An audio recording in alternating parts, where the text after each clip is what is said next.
Ayer las autoridades de salud, en cuanto al tema de la vacuna, decían que, porque aquí nosotros les hemos dicho que por qué solo se quedaron con el mecanismo de COVAX y no permitieron, porque no llegaron a un acuerdo con otras compañías farmacéuticas para no depender única y exclusivamente de COVAX, como estamos en actualmente, para recibir la vacuna, en este caso donada.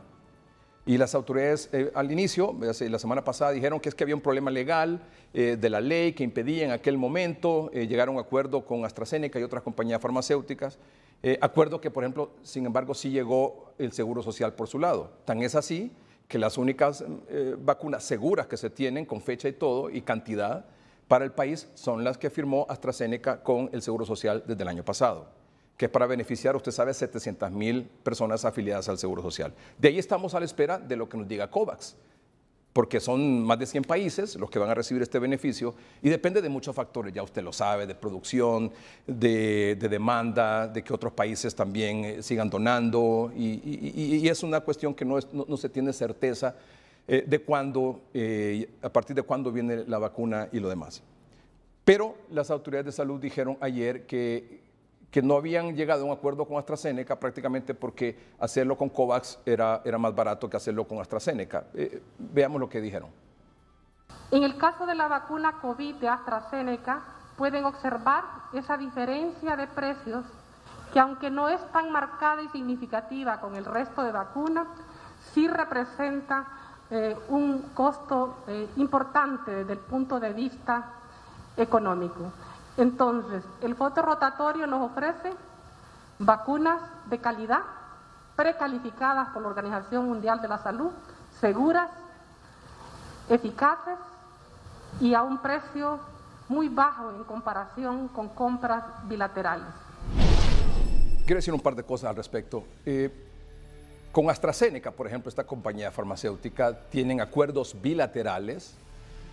Argentina, Brasil, Costa Rica, Ecuador, México, Bolivia, Perú, República Dominicana, El Salvador y Panamá.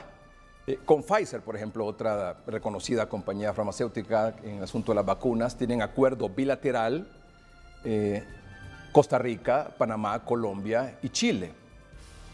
Me pregunto, ¿esos países actuaron mal?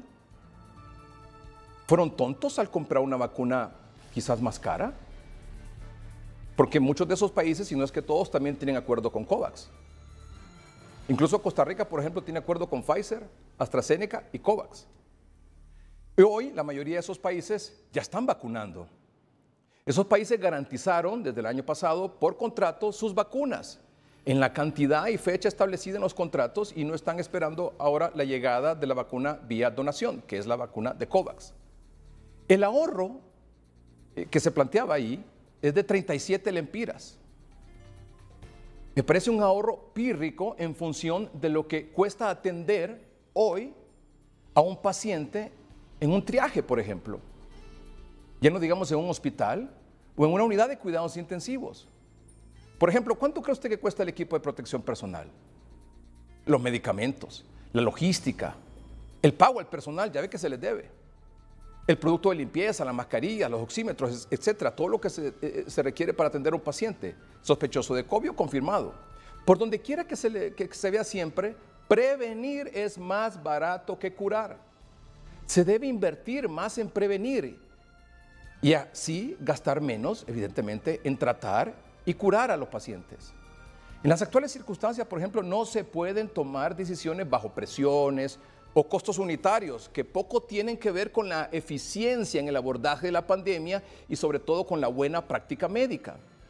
Ante una situación de salud normal, usted puede esperar, puede negociar, incluso puede calcular, pero ante una pandemia con miles de muertos se debe organizar, planificar, ser eficiente, incluso agresivo para garantizar tener una respuesta temprana, oportuna, anticipada. Y en el caso de la vacuna, que nos dé una mayor cobertura a la población y en el menor tiempo posible. Sobre el tema de que COVAX es un mecanismo transparente, es muy probable que así lo sea. Sin embargo, ¿acaso la compra que hizo el Seguro Social AstraZeneca con el aval de la empresa privada no lo fue? Si hasta tenemos, usted sabe, el contrato aquí en la mano, y ese contrato es público, de público conocimiento. No dudamos de las buenas intenciones de COVAX, pero tendremos que esperar el anuncio todavía de a partir de cuándo se van a recibir las vacunas, cuántas vacunas se van a recibir y qué tiempo tomará cubrir que nos envíen las vacunas para cubrir el 20% de la población, que es el acuerdo que se tiene con COVAX. Esta tarde, por ejemplo, le preguntaron a una autoridad de la Secretaría de Salud, ¿cuándo viene la vacuna? Y dijo, quizás a finales de febrero o a partir de marzo. Y tiene razón. Él no puede ni debe mentir al respecto. Es que nadie tiene la seguridad de decirnos, ni siquiera la misma OMS, cuando estos países pobres vamos a recibir la donación de COVAX. Le preguntaron también, ¿la vacuna es segura? Sí, pero como todo medicamento tiene efectos secundarios. Incluso por eso es que en el Congreso Nacional, hace una semana, se aprobó una ley que exime de responsabilidad al fabricante de la vacuna, el que sea, y al Estado, por algún efecto adverso grave atribuido a la vacuna. Sería interesante, importante, que la Secretaría de Salud, en aras de la transparencia, también hiciera público el contrato con COVAX, por ejemplo, en aras precisamente de la transparencia que todos exigimos. Los contratos de compra de los hospitales móviles, por ejemplo, y sus garantías nunca aparecieron. Y aún así se pagaron por adelantado 1.200 millones de lempiras. Los contratos de compra de los hospitales móviles y sus garantías nunca aparecieron. Y reitero, aún así se pagaron por adelantado. Y reitero, no dudamos de la buena fe y del trabajo de COVAX y el acuerdo y lo demás y el contrato. Pero así como el Seguro Social publicó el contrato con AstraZeneca, sería oportuno que la CESAL publicara el contrato que tiene de COVAX.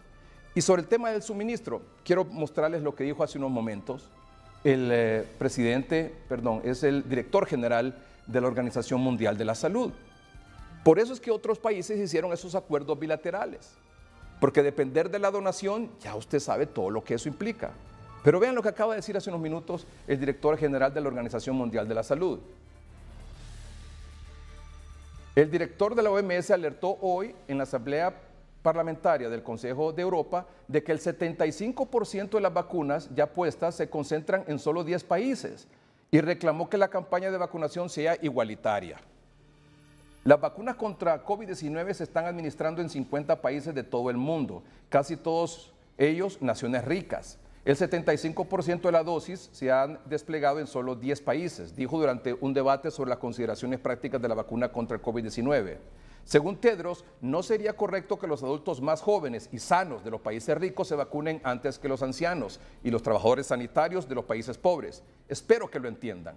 La situación se agrava por el hecho de que la mayoría de los fabricantes han dado prioridad a la aprobación reglamentaria en los países ricos, en lugar de presentar expedientes completos a la OMS para el listado de emergencia.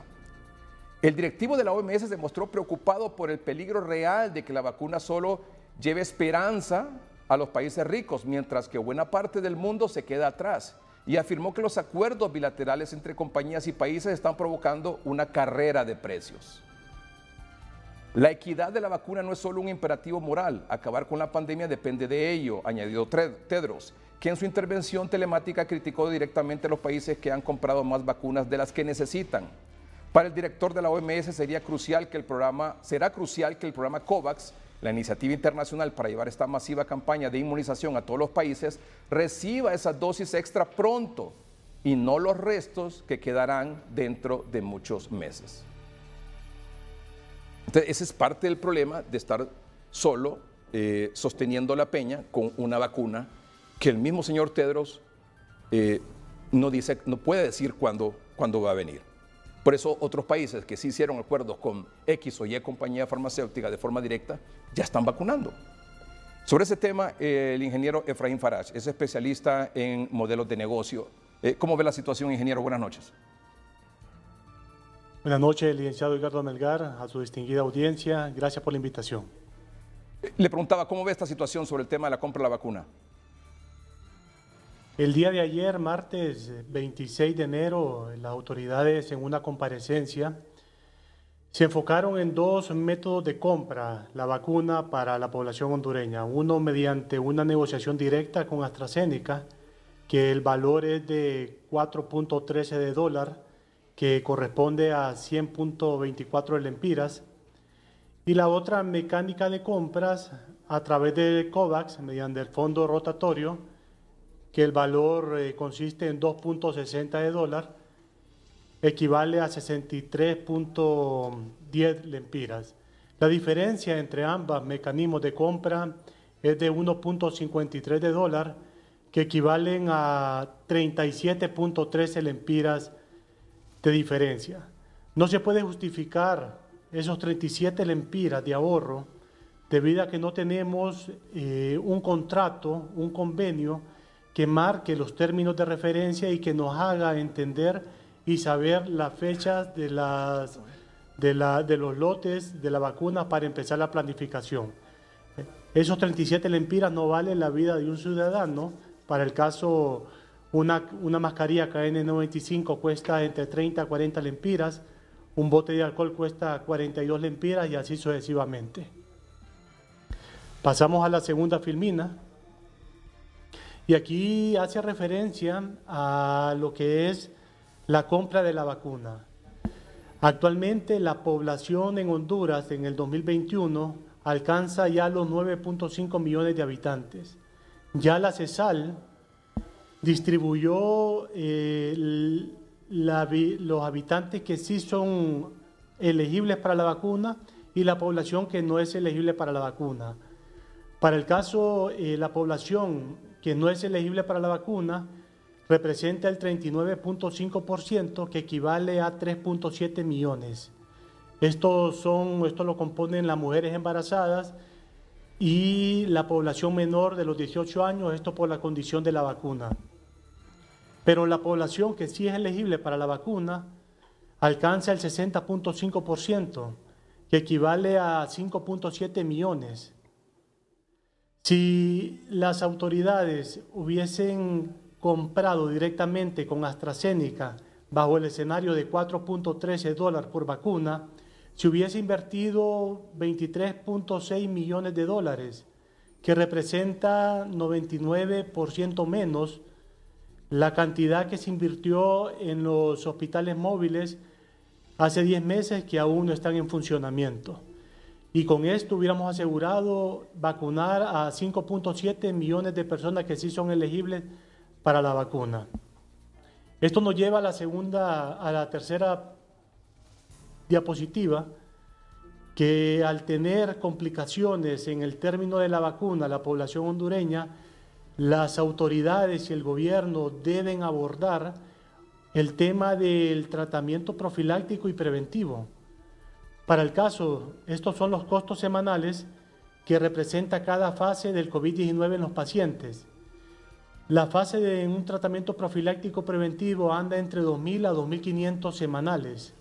Pero si ese paciente pasa a una fase viral, subiría el costo semanal a 53.000 lempiras.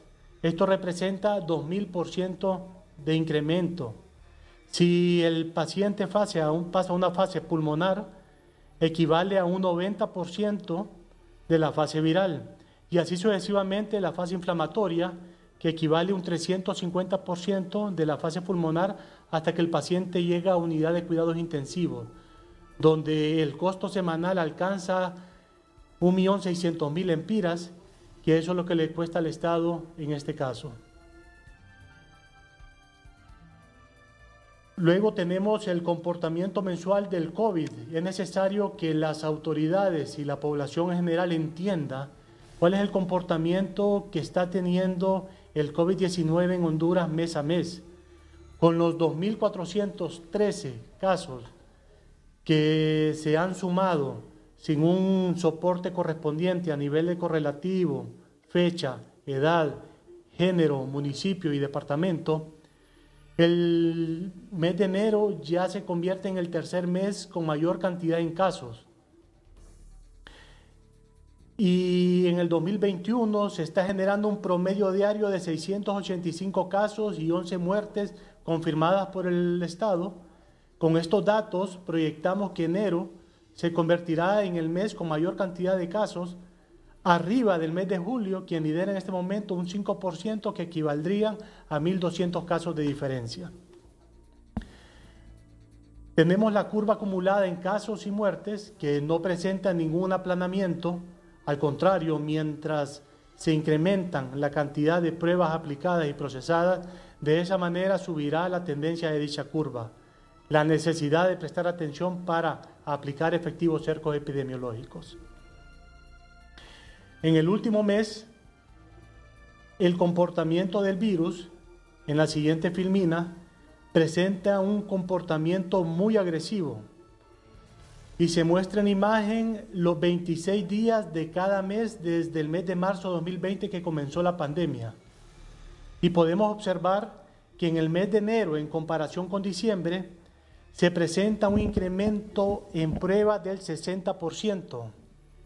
Esto produce un incremento en casos del 63%, debido a que la positividad alcanza un 32% según datos estatales.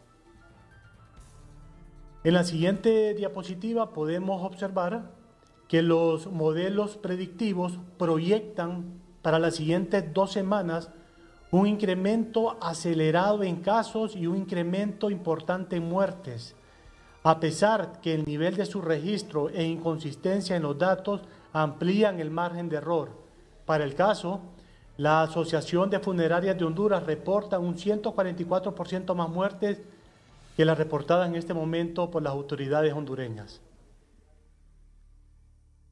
En esta diapositiva logramos observar el comportamiento del COVID-19 en los 26 primeros días de enero. Lo más crítico es que el 63% de los casos lo contienen el departamento de Cortés y Francisco Morazán.